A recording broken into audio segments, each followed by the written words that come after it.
Boa noite, Geraldo. Tudo bom? Seja muito.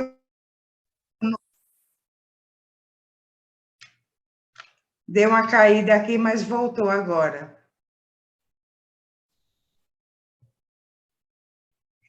E está caindo aqui. Deu uma caída aqui, mas voltou agora. Olá, querido. Seja muito bem-vindo. Obrigado, tudo bem? Que prazer imenso tê-lo aqui conosco. Muito obrigado, Angélica. Estou feliz por estar aí com você nesse programa. Eu vou só fechar o áudio aqui, que está dando interferência. Pronto, agora podemos falar melhor. Meu querido, é um prazer imenso, uma honra imensa tê-lo aqui conosco.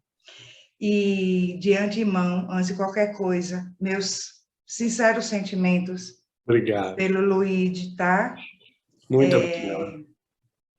Eu imagino o aperto no coração, e com esse aperto no coração, você ainda está aqui conosco. Então, toda a bênção, toda a luz, toda a paz para você. Obrigado. Muito obrigado pelo carinho, viu? E apresentar você dá vontade de falar assim um monte de coisas maravilhosas, porque ao meio de tanto estrelato, Geraldo, que nós vemos por aí. Quer dizer, Geraldinho, posso lhe chamar de Geraldinho, Geraldinho? por favor. Porque você não sabe ainda, vai saber agora, né? Que eu sou sua amiga íntima, né? Então, eu posso lhe chamar de Geraldinho, porque eu assisto Família. eu assisto a todos os seus vídeos, a todas as suas lives, então eu já sou sua amiga íntima, então eu vou te chamar de Geraldinho. Então, Obrigado. Geraldinho, ao meio de tantas coisas que vemos acontecer, ao meio de tanto estrelato, a sua simplicidade, a sua humildade, a sua disponibilidade, disposição de estar conosco e de as pessoas terem um acesso tão fácil a você, é muito bom, é muito bom. E a gente vai se sentir um pouco agora pertinho do Chico, tá certo? Através de você. Mas é exatamente, a gente é uma família, não tem por que ser diferente. Não é isso? Eu é que me sinto muito grato e muito honrado pela presença de vocês em nossas vidas. Muito obrigado. Gratidão a nossa. Então, quem não te conhece? Todo mundo te conhece, mas vai que alguém que não seja, né, da mesma linha, não seja do Espiritismo, vai assistir a nossa live, ou depois, quando tiver já disponível no canal. Então, quem é o Geraldo Lemos Neto? Ele é dirigente da Casa de Chico Xavier, em Pedro Leopoldo, do portal e da TV Saber Espiritismo, e do Grupo Espírita Saber Amar de Belo Horizonte. Só isso, viu, gente? Ele também é médium psicógrafo, escritor, palestrante do Espiritismo e editor da Vinha de Luz Editora. E ele também é essa pessoa linda, carismática, simpática, que está aqui conosco hoje Muito para obrigado. conversar sobre cartas do alto. A Muito palavra é obrigado. toda sua, Geraldinho. Eu vou tentar compartilhar, se você me permite, Por Angélica, favor. a tela dá para a gente acompanhar. Uhum. Você precisa ativar esse compartilhamento da tela para mim. E onde que eu faço isso? Na sua barra aí você deve... Mas você fala do Zoom ou do... Do Zoom, na sua barra do Zoom você autoriza que eu compartilhe a tela. Ah, tá. Então, deixa eu dar uma olhadinha aqui. Onde que eu vou encontrar? Compartilhar tela. Ou então participante. Deixa eu ver aqui em participante. Na participante só tem o convite para enviar. Bom, se não der, a gente fala assim mesmo. Porque você pode enviar o link do convite que eu te enviei, mas aí a Não, pessoa não, não. entra Eu quero aqui. compartilhar a apresentação. Entendi. Porque tá transmitindo ao vivo, né? Lá no YouTube. Aí você consegue compartilhar a tela do convidado ou não?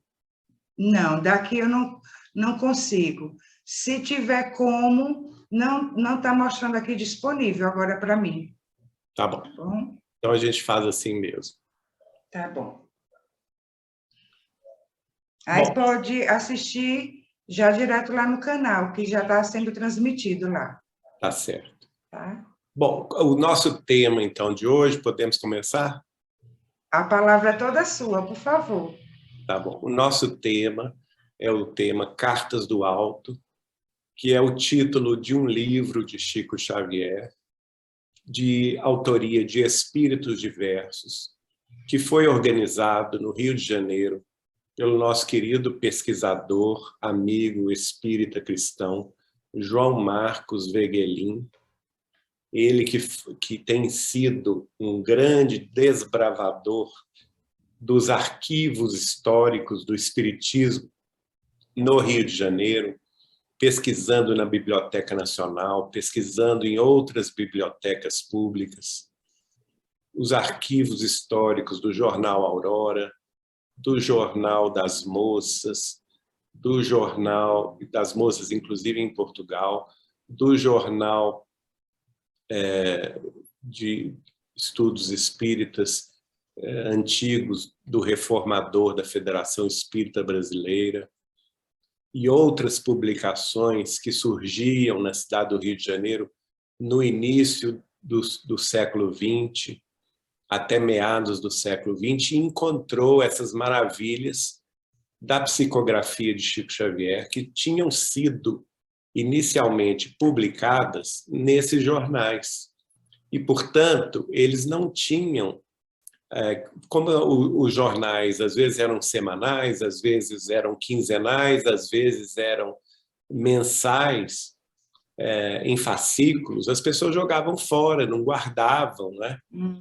E esse material riquíssimo das psicografias de Chico Xavier, a partir da década de 30 até a década de 50, ficou esquecido.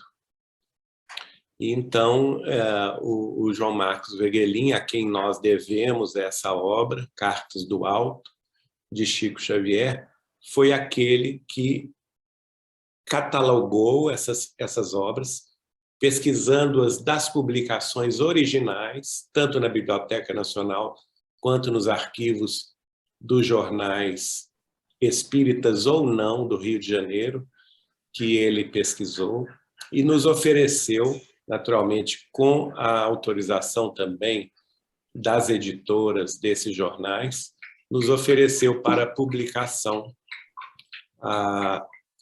E nós, então, organizamos este livro, que foi lançado em São José dos Campos, São Paulo, por ocasião do 10º Encontro Nacional dos Amigos de Chico Xavier e sua obra espírita cristã, naquela cidade do interior paulista, Cartas do Alto. Quem quiser conhecer mais a fundo o livro, ele está disponível em todas as distribuidoras espíritas do Brasil. No exterior, está disponível na Amazon.com e em outras também plataformas de venda de livros online. E também diretamente, mais barato, obviamente, no site da editora, que é o www.vinhadeluz.com.br. E é magnífico, a gente faz uma viagem assim no passado e vê também o quanto essas mensagens de Chico Xavier, recebidas na década de 30, de 40, de 50, são atuais até hoje. E Era isso que eu ia comentar. Exatamente. As mensagens de Chico, a mensagem de Chico é atemporal e universal, tal qual o Evangelho, não é verdade? Exatamente, porque vem do alto, né? Isso. Aí até, inclusive, o título, Cartas do Cartas Alto. do Alto, exatamente. E tudo que vem do alto não perece, Exato. não se torna, vamos dizer, descartável. Uhum. Ao contrário, toda lição que vem do alto mesmo, de procedência espiritual superior, ela é para a vida eterna. E para todos, E para né? todos. Não Daí tem... a universalidade da mensagem. Exato. Não tem qualquer tipo de restrição. Vejam que nós estamos falando de mensagens que foram talvez psicografadas há 90 anos atrás. Isso. Né? 80 anos atrás, 70 anos atrás. E como eu vou ler aqui, vocês vão ver, absolutamente atuais. Vamos ver a primeira de Emmanuel, que foi publicada inicialmente em novembro de 1939. Olha o tempo. Veja só, 39 para 22 são 83 anos atrás, não é isso? Exatamente. 83 anos atrás, Emmanuel vai falar nesta epístola chamada Uma Epístola de Emmanuel, o título desta mensagem. Está no livro, na página 32 do Cartas do Alto. E Emmanuel diz assim: não te entristeças, repito, e nem te atormentes em face da indiferença do mundo. Toda a impassibilidade é transitória. E Jesus, não podemos esquecer que o Evangelho espera a adesão do mundo há quase 2000 anos. Então, Angélica, veja como que isso é atual, né? Às vezes a gente quer trabalhar no movimento espírita, cada um de nós com a sua aptidão, com a sua tarefa, e às vezes a gente tem pressa, a gente quer ver a semente frutificar, a árvore crescer, não é? A árvore florescer, a gente quer ver os frutos dessa árvore. E desanima frente a alguns obstáculos, né? Frente a algumas dificuldades. Exatamente. Acaba desanimando. Mas o que a natureza nos recomenda? Calma, paciência, perseverança, não é? O que se diria de um lavrador que fosse plantar a semente num dia e no dia seguinte já exigir o seu fruto? Exatamente. Não pode. Isso é contra a lei natural, contra a lei da natureza. E se isso é tão verdade no aspecto físico, não é? Da vida física terrestre, o que se dirá em questão às situações de evolução espiritual, que são muito mais lentas, porque elas fazem parte da evolução moral da criatura. E o que é para ser feito, o processo está justamente na caminhada. Exato. Né? O processo está na caminhada. E Exato. essa caminhada é longa. É longa. Não é imediata. A gente não vai aceitar Jesus, a gente não vai aceitar o Espiritismo e vai se transformar da noite para o dia. Exatamente. E aqui Emmanuel está falando, provavelmente até para o próprio Chico, não é? Para que ele não se entristecesse com a ignorância humana. Imagina, em 1939, que dificuldade, o mundo estava começando uma segunda grande guerra mundial. Não é? Olha só, novembro de 39, a guerra começou em agosto. Eles estavam em plena Segunda Guerra Mundial. Quem fosse pessimista ia dizer o mundo vai acabar. Exatamente. Não existe solução para o mundo.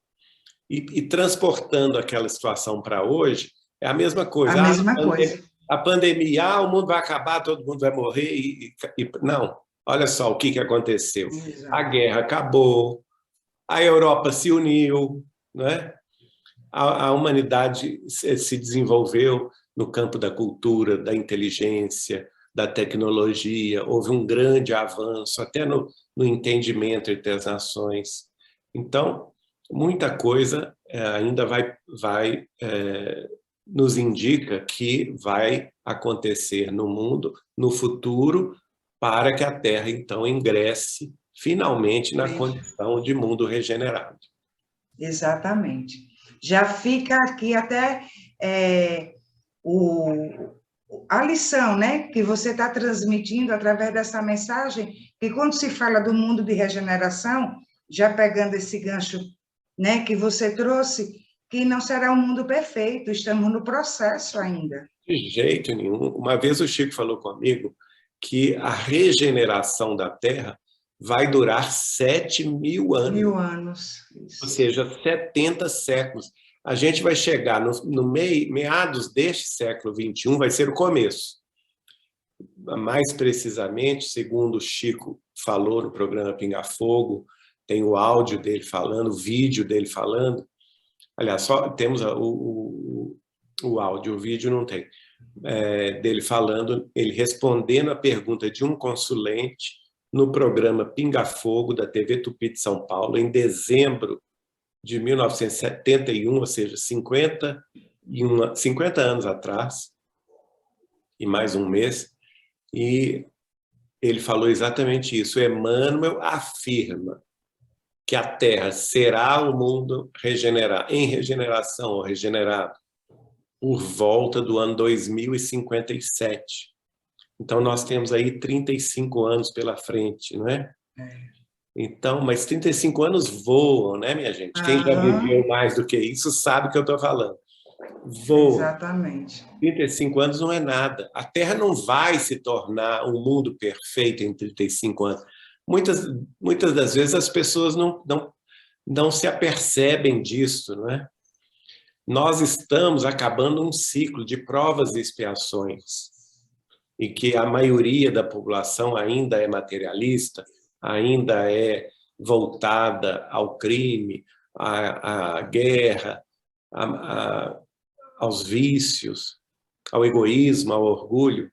O mundo de regeneração nós estamos no final da transição, mas no começo de uma nova era. Esse começo de uma nova era significa que a maioria da população terrestre vai pensar no bem, na fraternidade, na verdade, na justiça. Mas não vão ser pessoas perfeitas, porque nós ainda não somos perfeitos. Vai ser apenas uma mudança de paradigma de vida. Isso. O desenvolvimento do senso de imortalidade do ser, porque sem esse senso, sem essa consciência da imortalidade do ser, não se muda o paradigma de vida, do material para o espiritual. Exatamente. Não é verdade? É um processo muito gradual. Gradual. Mas ainda temos a grande chance, se a gente for permitido a nós, por Deus, que a gente fique na Terra, né? E não seja degradado. Que assim seja. Né?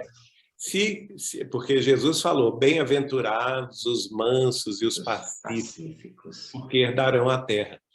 Então, se a gente estiver aqui na Terra, no mundo regenerado, se Deus quiser, a partir de meados deste século XXI, o Chico vai falar, nós ainda teremos 7.000 anos para a gente se tornar espíritos puros, espíritos felizes. Aliás, puros não, felizes. Isso. Porque depois do mundo de regeneração tem os mundos felizes. Felizes, E depois do mundos felizes é que tem os mundos puros. Puros, os celestes, né? Mundos celestes. Então, ainda a caminhada é longa. Ó, Geraldinho, quando eu fiz 40 anos, não faz muito tempo não, viu? Foi um dia desse, só para brincar. Nossa, já chegou aos 40? Eu disse, não, eu acabei de sair dos 39, porque eu vou viver ainda os 40 anos, né? Então, eu não já tenho 40, então, é isso que você está falando. Exato. A gente, né? Nós não estamos no mundo regenerado, nós estamos no final da expiação e da prova. Isso, então a gente entra na regeneração e o processo de amadurecimento continua e vai ser demorado. Vai ser demorado. Exatamente isso. Exatamente. Agora, Angélica, vamos ver a mensagem de um espírito cujo nome é Afonso Angeli Torteroli, que escreveu através do Chico em julho de 1950. E pelo título da mensagem, ele provavelmente tenha combatido na Segunda Guerra Mundial, porque a mensagem chama-se Mensagem de um Velho Combatente. E ele escreve, através do Chico, está na página 35 do livro Cartas do Alto. Nem sempre a fé, por mais pura, consegue descerrar, enquanto permanecemos na carne, os véus que nos obscurecem a razão.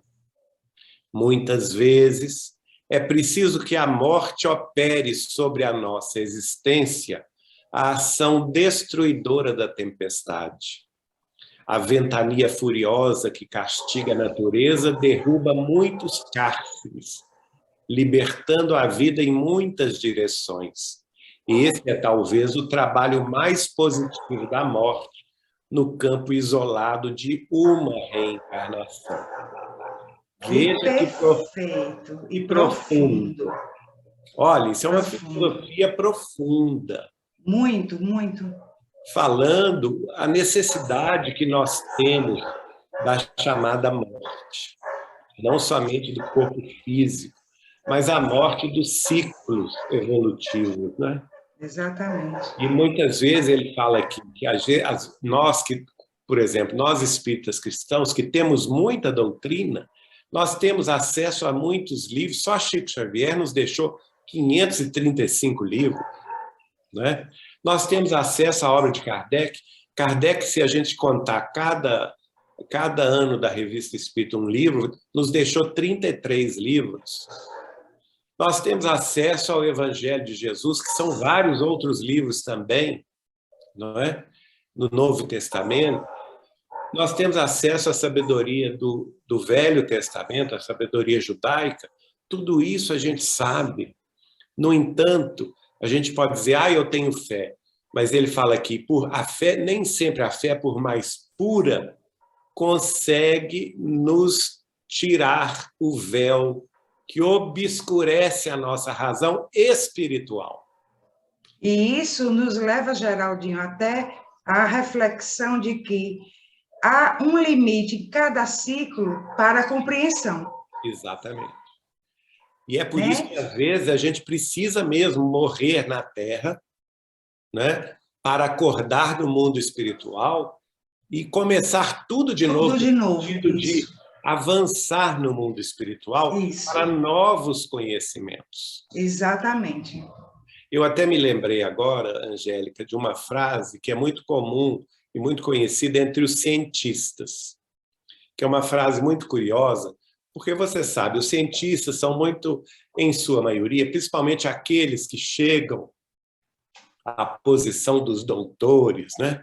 Dos mestres, aqueles que ganham prêmio Nobel, aqueles que fundam escolas e institutos de pesquisa nas universidades, eles todos estão muito cheios do espírito de si mesmos, porque foram desbravadores de determinado campo da ciência, porque descobriram alguma parcela das leis da vida, que são leis divinas, e eles ficam muito ciosos desses conhecimentos e acabam, com os anos, envelhecendo e rejeitando os jovens pesquisadores, que são humilhados, que são deixados de lado, que não ingressam nas famosas cátedras das universidades, senão com muita luta, exatamente, com muita perseverança.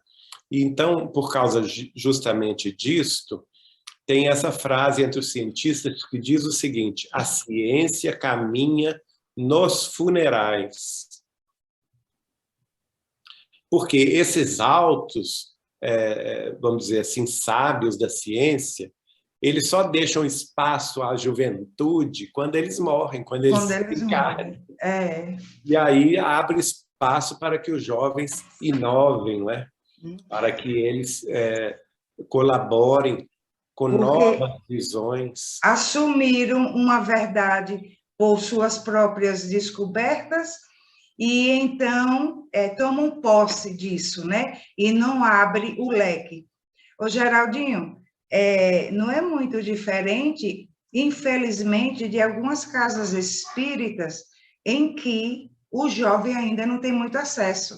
Exatamente, isso é uma o jovem com a tristeza. mente aberta, com o coração aberto, recém-chegado de lá, trazendo tudo fresquinho, e ele não tem muito espaço.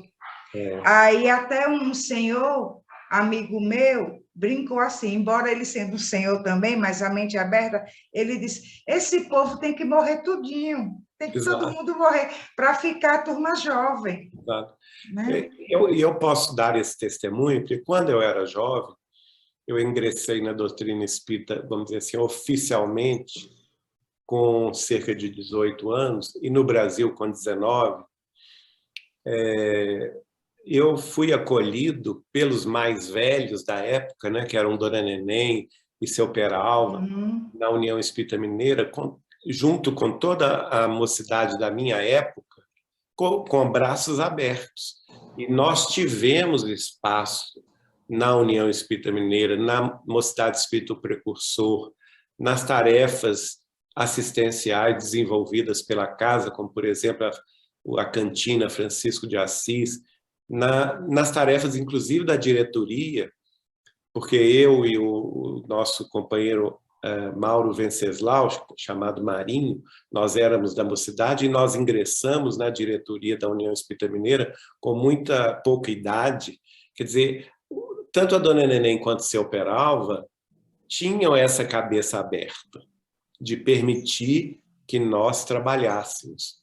E com 20 e poucos anos, eu acabei, e com a minha amizade próxima do Chico, acabei fundando o departamento editorial da União Espírita Mineira. Olha. Não existia. E lá nós publicamos 10 livros do Chico Xavier. Quer dizer, se não fosse a minha presença jovem naquela época, né, talvez esse trabalho não viria. Isso. E assim a gente também convoca todos os dirigentes de casas espíritas, diretores, para que tenham a cabeça aberta em relação aos jovens. Os jovens são jovens só na carne, exatamente, na aparência. Eles são espíritos imortais como nós, e cada um deles já traz uma bagagem muito importante de evolução, e se eles, tão jovens, já ingressaram na doutrina espírita, é porque eles têm bagagem para nos trazer. Exato. Então, vamos abrir as portas dos centros espíritas aos jovens. Exatamente.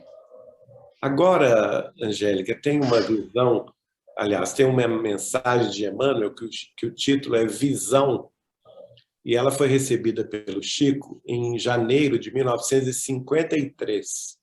Está na página 45 do Cartas do Alto. E Emmanuel escreve assim: lembra-te de que todo obstáculo é lição e de que o trabalho é a nossa estrada libertadora. Olha aí. Complementa a primeira. Complementou. Né? O obstáculo é lição. Quer dizer, ninguém está aqui na... O Chico falava muito isso. Nós não estamos aqui de férias. Exatamente. Nós estamos aqui para enfrentar os nossos próprios demônios, os nossos próprios desvios de outras encarnações que ainda restam na nossa alma, trazendo as tendências negativas do passado de outras existências. Mas, por causa disso, nós enfrentaremos obstáculos naturais, que podem ser obstáculos de expiação, com os quais a gente não pode mudar, não é? Os quais a gente não pode mudar, porque eles a expiação precisa ser vivida. Né? Precisa ser vivida. Por exemplo, se eu nasci cego, por exemplo, não vou ter como mudar isto, né? Provavelmente uma expiação, mas pode também ser uma prova. Quer dizer, a pessoa não teve nada no passado que a desmerecesse naquele setor, mas ela precisa se fortalecer nesta vida, em determinada área. Por exemplo, vamos supor que eu tivesse, numa encarnação, aliás, em várias encarnações, muitas vidas sucessivas na música, e que, de repente, eu fosse chamado a trabalhar nesta atual encarnação no campo da administração, que não é o meu gosto. Então, eu vou enfrentar muita dificuldade, vou enfrentar muito obstáculo, mas isso vai me fortalecer para que eu adquire novos predicados, novas tendências, novas visões de mundo. Um autodescobrimento. Um autodescobrimento. Exato. Agora, eu queria trazer outra frase, dessa vez de André Luiz, que tá na mensagem Quando, de setembro de 53. E no Cartas do Alto está na página 49. André Luiz escreveu pelo Chico: preparemo-nos para a verdade, aprendendo com a luta, purificando-nos com o sofrimento, afeiçoando-nos com o serviço e sublimando-nos com o amor puro, porque, consoante os ensinamentos do nosso Divino Mestre, só a verdade nos fará livres. Olha que síntese, Angélica. Olha, que síntese. E Jesus já tinha dito: conhecereis a verdade e a verdade vos libertará. Isso. Então, a gente tem que se preparar para a verdade, mas antes a gente tem que aprender a lutar.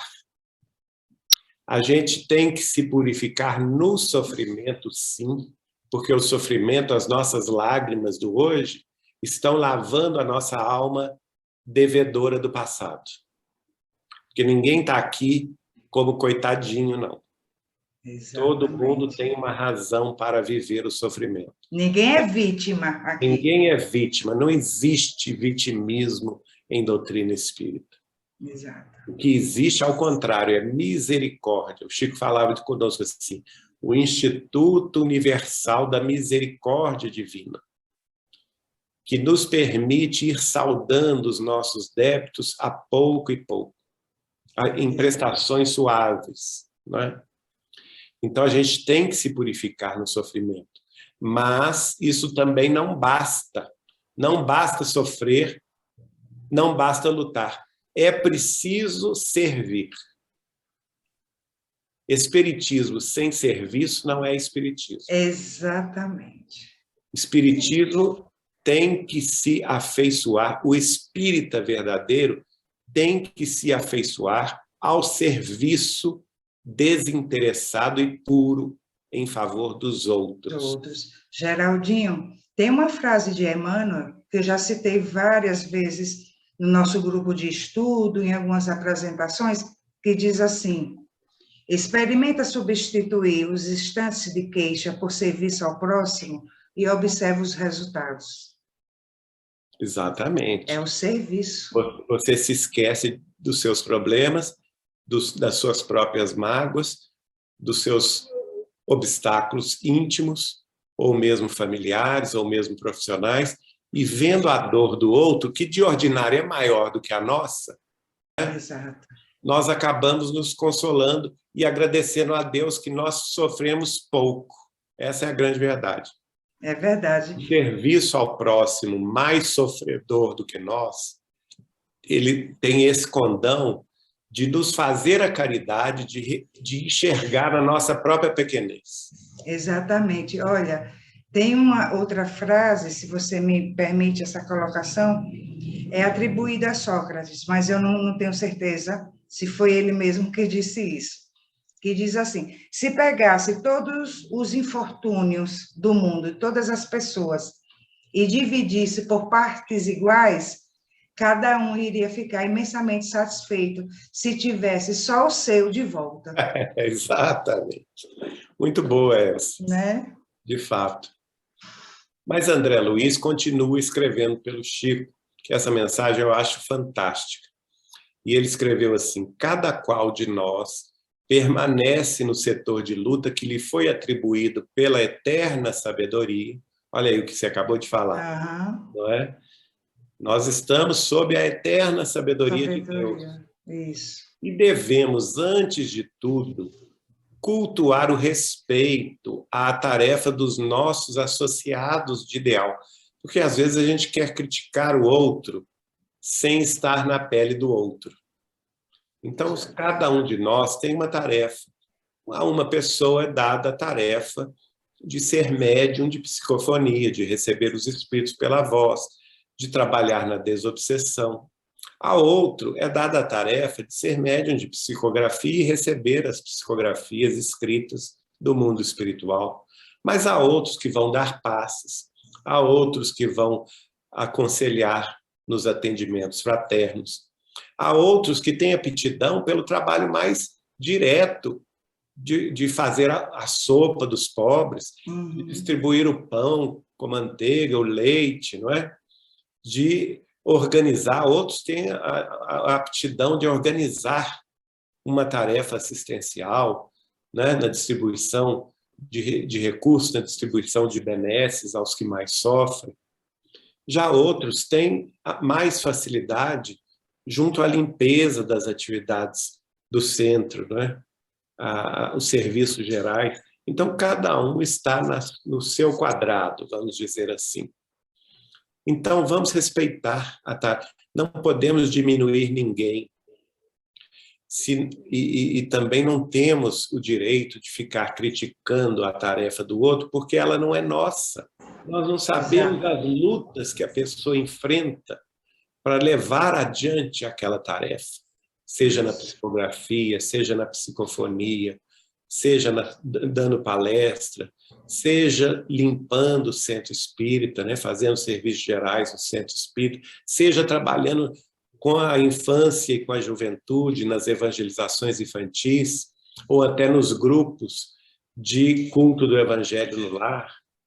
Então, cada companheiro de trabalho espírita cristão deve ser respeitado dentro das suas tarefas, sem as nossas críticas destrutivas.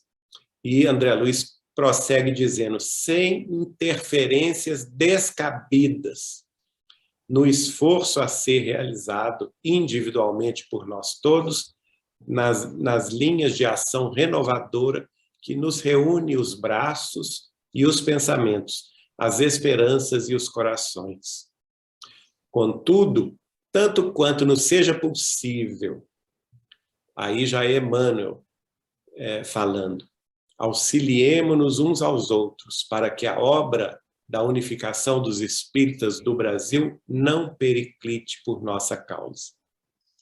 Geraldinho, enquanto você falava, eu estava aqui refletindo, quando você falou sobre a crítica ao outro e no trabalho do outro, e eu fiquei aqui pensando, a crítica em cima de comparações. Isso. E então vai comparando um trabalhador em relação ao outro, e no final acaba que aquele que está sendo criticado desanima e não floresce. Aquele que está criticando também não floresce. E o trabalho vai deixando de ser realizado efetivamente como deve ser. Exato. Não é isso? Exato. Então, penso que é um dos grandes empecilhos para receber essa herança do mundo de regeneração. Porque nós precisamos entender que somos irmãos uns dos outros. Exatamente. Precisamos uns dos outros. E necessitamos de trabalhar em conjunto pela construção do mundo melhor. Exatamente. Então, é preciso arregaçar as mangas neste trabalho de união das tarefas espíritas cristãs dentro do mesmo objetivo, que é a revivescência do Evangelho de Jesus para os corações humanos, hoje no século XXI, passados 21 séculos de sua romagem pela Terra, mas também com a visão espírita codificada por Allan Kardec e exemplificada por Chico Xavier. Bom, agora eu vou trazer uma mensagem de 1956, de maio, que é do espírito de alta luminosidade, que é Bittencourt Sampaio, que foi pioneiro do espiritismo no século XIX no Rio de Janeiro. Ele que, por sua vez, recebeu livros pela psicografia, pela inspiração, foi também um grande poeta, Bittencourt Sampaio, e que falou e escreveu muito através da mediunidade de Chico Xavier. Nesta mensagem, que se chama Irmãos e Amigos, o espírito de Bittencourt Sampaio escreveu: a iluminação dos corações e das consciências, sob a égide da Boa Nova, na esfera do Espiritismo, é indiscutivelmente o florão de nossas mais elevadas promessas. Conduzamos assim o Evangelho a todas as criaturas, no trabalho da educação redentora, com Jesus, por Jesus e seguindo para Jesus, hoje e sempre, porque nas pompas cerebrais da civilização do Ocidente, o Espiritismo sem Cristo seria apenas mais uma aventura da experimentação e do raciocínio a caminho do caos. Veja, Angélica, que tapa na cara da gente, né? Geraldinho, eu acho que é no livro Vinha de Luz, eu não tenho certeza, que há uma mensagem de Emmanuel que diz assim: o Evangelho é o grande sol, né, que a tudo ilumina, algo assim. E o Espiritismo reflete esse sol. A luz, exatamente. Luz. Reflete-lhe a grandeza. Isso. Isso mesmo, é muito bonita essa mensagem, né? Mas aqui tem um alerta importante, né? Nós temos que ter em mente que no Espiritismo Jesus é o nosso sol. O Evangelho de Jesus, a boa nova da redenção, é o sol de nossas almas. Por isso que o Bittencourt Sampaio fala: conduzamos o Evangelho a todas as criaturas no trabalho da educação redentora, porque só nos redime a transformação íntima pelos padrões do Evangelho, os padrões éticos e morais do Evangelho do Cristo. E ele ainda reforça: com Jesus, por Jesus e seguindo para Jesus. Então, é na companhia de Jesus, pela causa de Jesus e na direção de Jesus. Então, quem estiver fora disso, o Chico falava comigo: Espiritismo é Jesus de novo para o coração do povo. O que estiver fora disto, Geraldinho, é conversa fiada. E olha aqui o que o espírito de Bittencourt Sampaio vai dizer: que nas pompas cerebrais, ou seja, só do cérebro, do intelecto, da cultura, do raciocínio, nas pompas e nas circunstâncias cerebrais da civilização do Ocidente, o Espiritismo sem Cristo, e o Chico falava: no futuro vão tentar tirar Jesus do Espiritismo. Não deixe, porque o dia que fizerem isso, o Espiritismo desaparece como uma qualquer filosofia. E olha o que o espírito de Bittencourt Sampaio escreveu em 1956. O Espiritismo sem Cristo seria apenas mais uma aventura em experimentação do raciocínio a caminho do caos. A caminho do caos. Então, não vamos nos iludir.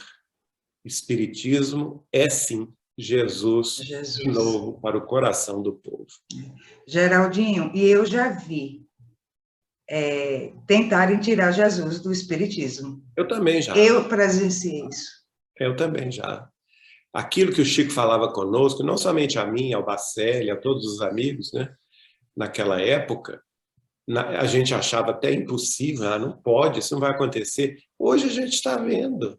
Isso. Né? Hoje a gente está vendo o materialismo histórico entrando dentro do espiritismo, fazendo palestrantes até muito dignos falar um monte de besteira, defender causas que são contrárias à obra de Allan Kardec, não é?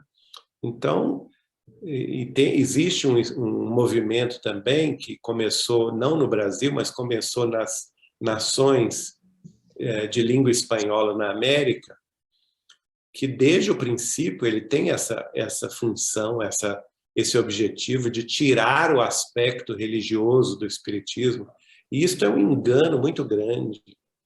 E nós não podemos permitir que esta visão, que já se espalhou por alguns estados brasileiros, prevaleça. Afinal de contas, o Brasil é o quê? O coração do mundo e a pátria do Evangelho.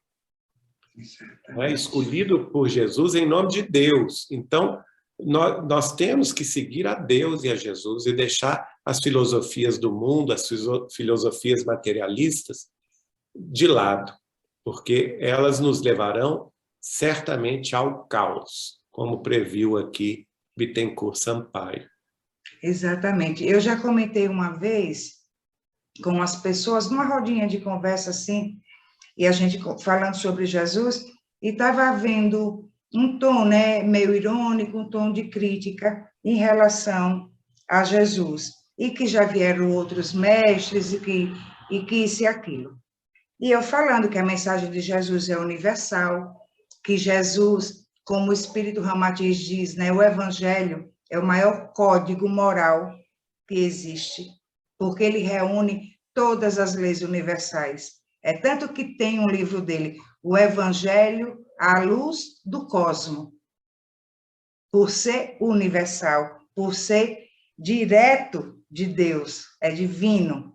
E então, eu cheguei a comentar, eu disse, eu tenho para mim, gente, que o problema de algumas pessoas buscarem sentir o Evangelho, sentir a mensagem de Jesus e trazer para suas vidas é falta de coragem. Verdade. Porque o que é que vai acontecer? Impossível. A pessoa tem que se mudar, né? Vai ter que mudar. Vai ter que mudar. Então, a pessoa assim, é melhor eu não ir, porque eu vou deixar as coisas como estão. Eu mesmo conheci um parente, que é até hoje muito amigo nosso, que no início, né, quando ele começou a ler a obra de Kardec, começando pelo Livro dos Espíritos, que eu havia lhe presenciado, ele leu até a metade do livro, virou para mim e falou assim, Geraldinho, eu parei de ler pelo seguinte, eu vi que se eu continuasse lendo este livro, eu ia ter que mudar muita coisa. Uhum. Então, eu decidi parar de ler, porque eu não estou querendo mudar agora. Olha só, ele foi honesto.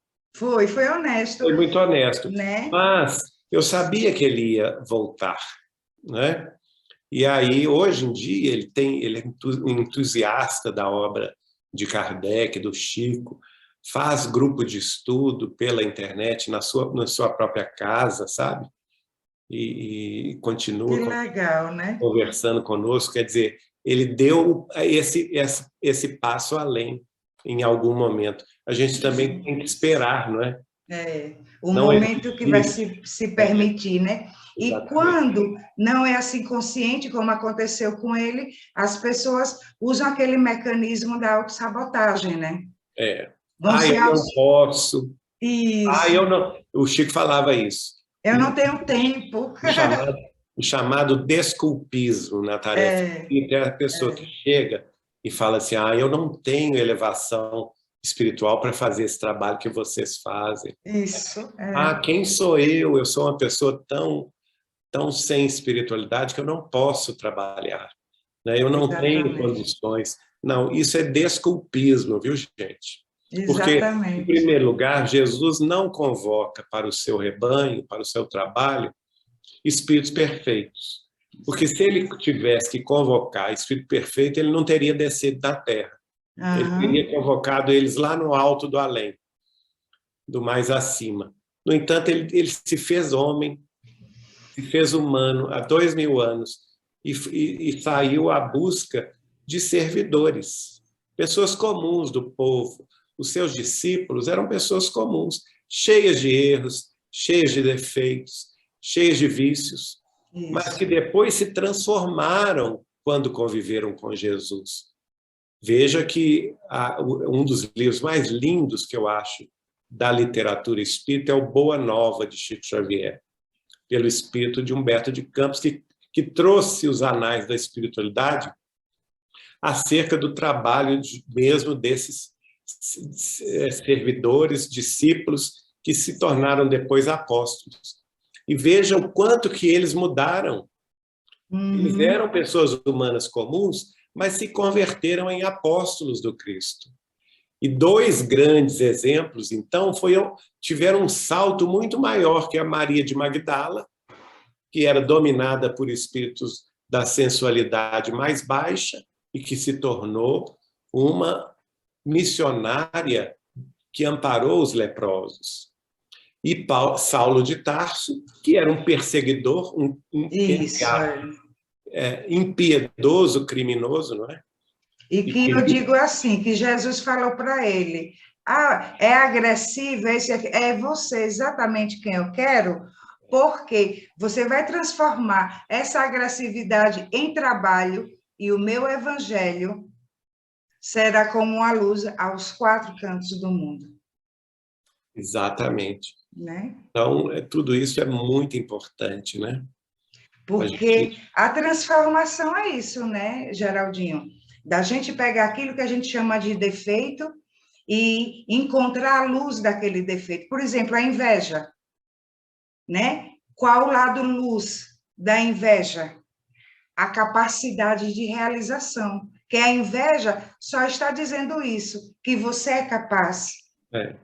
Você quer ter aquilo que o outro tem, mas para isso você tem que se mudar, Isso. tem que buscar trabalhar e descobrir a capacidade. E Isso. descobrir as suas capacidades para construir algo que você deseja tanto. Exatamente. Não ficar na parte negativa, desejando o que é do outro, né? Isso. Vamos agora pular para a década de 70, março de 1975, Emmanuel escreveu a mensagem Buscando Mais Luz, que está na página 142. E ele disse assim: a coragem da fé significa chama viva no próprio coração, clareando o caminho. E quem jornadeia com a bênção da luz não deve e nem necessita amedrontar-se à face das sombras. Recordemos, nesse sentido, que todas as trevas da noite, se forem condensadas e arremessadas de um só jato, não conseguirão apagar a simples irradiação de uma vela. Veja que beleza. Que lindo, brilhante. A fé viva é uma vela acesa de luz no próprio coração. E veja que na maior escuridão, se você acende um fósforo, se você acende uma vela, por menor que ela seja, pela luz mais bruxuleante e vacilante que ela seja, ela vai iluminar o ambiente. Vai iluminar o ambiente. A escuridão mais densa será iluminada por um palito de fósforo, será iluminada por um isqueiro, será iluminada por uma vela. Agora, se essa luz se torna justamente no amor evangélico, no amor que supera todos os obstáculos, ela, como o caso da luz de Chico Xavier, ela ilumina o mundo inteiro, não é? Exatamente. E por isso a gente tem que confiar em nós também, né, Angélica? A gente tem que confiar em nossas possibilidades de fazer luz. Todos nós podemos fazer luz. Isso. É que a gente vem de uma cultura, né, Geraldinho, trazida até pela religião, que tudo no processo de desenvolvimento, né? Então, a gente vem de uma cultura de sentimento de inferioridade também, né? Que não somos nada diante de Deus, que tem que ter aquela obediência, então, assim, de um lado, somos fagulhas divinas em desenvolvimento, mas do outro lado, essa fagulha é uma fagulha de Deus em nós. Nós somos filhos de Deus, né? Somos filhos de Deus. Os nossos animais são filhos de Deus, as nossas plantas são filhos de Deus, quer dizer, a natureza é filha de Deus, nós fazemos parte disso. Isso. E precisamos apenas... eu aprendi isso com o Espírito de Teóforos, que nós somos como que espelhos imperfeitos. E muitas vezes esses espelhos estão enterrados na lama, estão enterrados na terra, ou dentro dos pedregulhos, cheios de poeira, não é? E por isso mesmo não refletem a luz do dia. Isso. Porque estão enterrados, cheios de impurezas. E o trabalho da vida é justamente o trabalho de limpar esse espelho da nossa alma, de jogar a água da fé viva em nós, do trabalho cristão em nós, para que essas impurezas se lavem e se escorram e deixem a nossa, vamos dizer assim, a nossa face límpida. E a luz não é nossa, mas a gente será capaz de refletir a luz de refletir, do sol, exatamente. Nós não podemos cair na vaidade de achar que a luz é nossa. Às vezes, os médiuns que começam a ter muita projeção e a ter muitos trabalhos e serem muitos procurados, ou palestrantes, ou seja, o que for, às vezes caem na vaidade, não é? Porque começam a achar que são eles que estão produzindo os fenômenos, que eles são sensacionais. E, no entanto, a gente tem que estar sempre pensando nisso. Nós somos simples espelhos. Exatamente. Somente refletimos a luz de Deus. Exatamente. Geraldinho, estamos, né, a poucos minutos para encerrar. Você teria alguma mensagem, alguma outra mensagem ainda? Eu gostaria de ler mais essa mensagem, porque vamos, fica à vontade. Ela pode aqui fazer o nosso fechamento. Tá. É a mensagem que está na página 149 do livro Cartas do Alto, também escrita pelo espírito de Bittencourt Sampaio, de quem já falei aqui nessa live. E o título dela é A Obra do Evangelho, que foi escrita em março de 1976. E Bittencourt Sampaio, através do Chico, escreveu assim: convencei-vos de que a atualidade necessita do esforço comum de todos à sombra da bandeira da tolerância e da unificação, para que se dissemine a lição do Evangelho em todo o planeta. Então, veja bem, a lição do Evangelho não é para nós espíritas, não é para nós brasileiros, é para todo o planeta. E para que ela chegue a todo o planeta, nós precisamos estar unidos com todos, não é? Para levarmos a mensagem do Espiritismo cristão a todas as outras escolas religiosas e seus seguidores também. Eles não vão se tornar espíritas, porque, aliás, o próprio Kardec escreveu isso no livro O que é o Espiritismo. Ele falou: no futuro nós teremos católicos espíritas, protestantes espíritas, muçulmanos espíritas, judeus espíritas, mas não no sentido de que eles se converterão ao espiritismo, mas no sentido de que os postulados da doutrina espírita, como, por exemplo, a sobrevivência do homem, da alma após a morte do corpo, a existência de vida além túmulo, em diversos planos de vida espiritual, a lei da reencarnação, a lei de causa, efeito, ação e reação, a pluralidade dos mundos habitados, a mediunidade, a convivência nossa com os espíritos desencarnados e a sua comunicabilidade. Todas essas noções, todos esses princípios básicos do espiritismo poderão, sim, ser incorporados às suas escolas religiosas. Não é? Exatamente. Por isso, aqui, nós temos que focar que o Espiritismo um dia chegará, sim, em todo o planeta. Agora ele fala: antes dos cérebros, faz-se mister iluminar-se os corações. O Espiritismo marchará com Cristo, ou se desviará de suas finalidades sagradas. Ou os homens realizam o Evangelho, ou a sua civilização terá de desaparecer. Exatamente.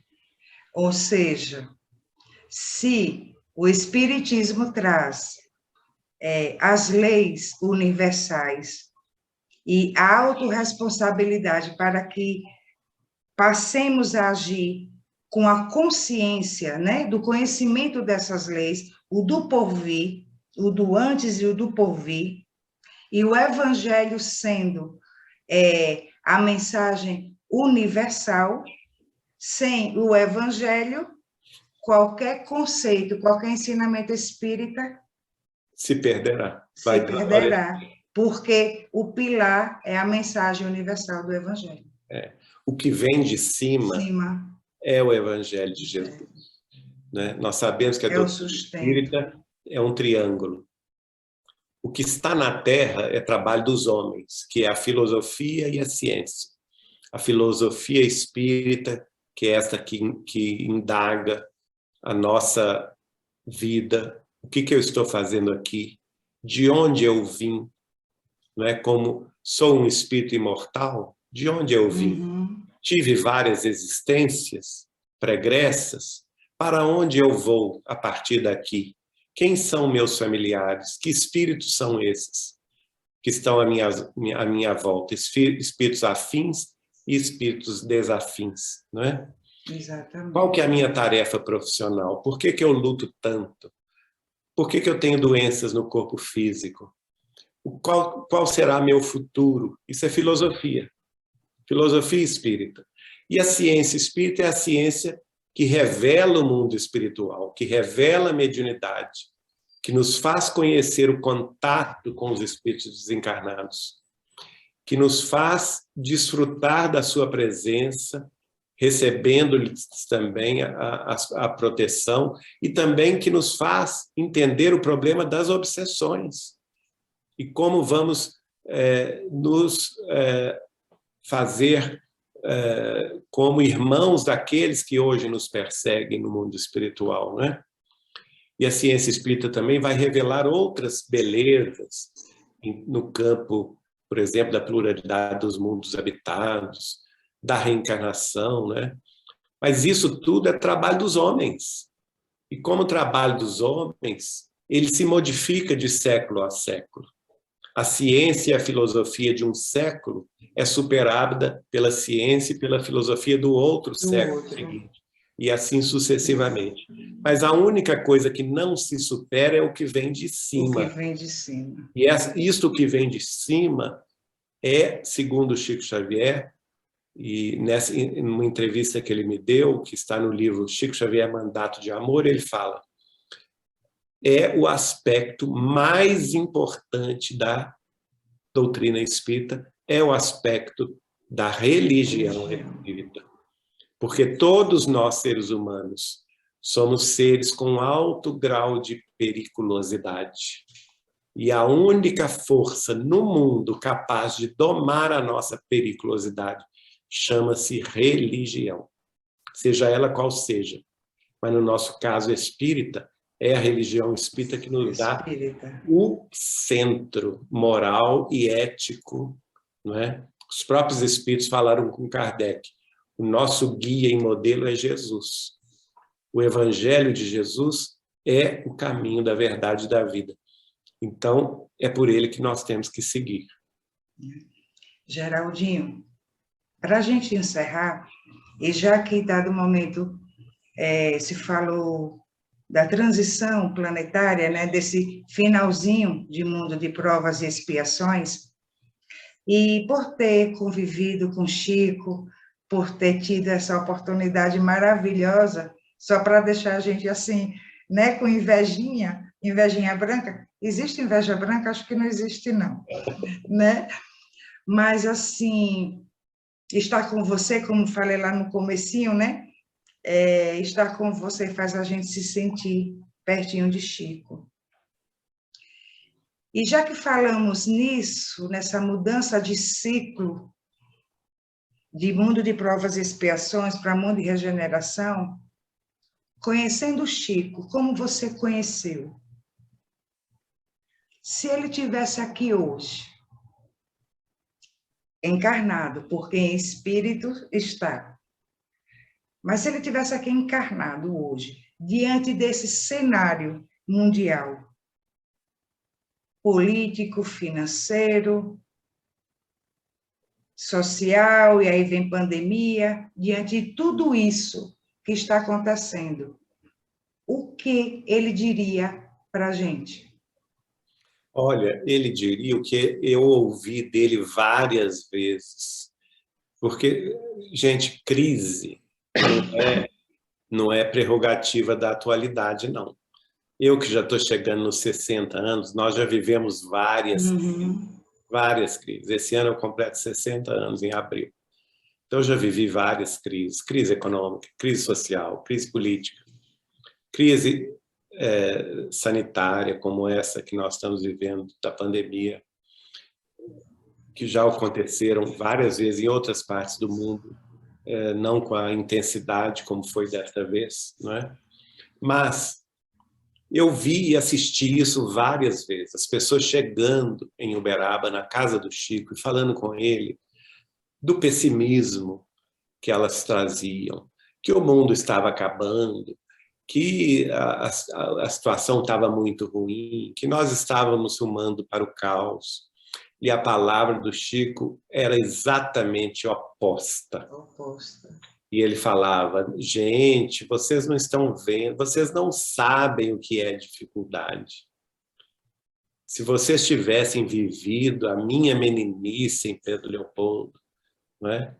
Numa época que não se tinha nada, não se tinha luz elétrica, não se tinha água encanada, não se tinha rádio, televisão, telefone, condição de nos comunicar instantaneamente. Não se tinha a fartura que nós temos hoje de produtos, de alimentos. Não se tinha o conforto no lar que nós temos hoje, não é? Com vários apetrechos que facilitam a vida nas nossas cozinhas, para a lavação das nossas roupas, para a secagem das nossas roupas, para o equilíbrio da temperatura em nossos lares, não é? Nós não se tinha, naquela época, com tanta facilidade, automóveis, carros para nos locomover, ônibus, trens, aviões que cruzam os céus, levando milhares de pessoas.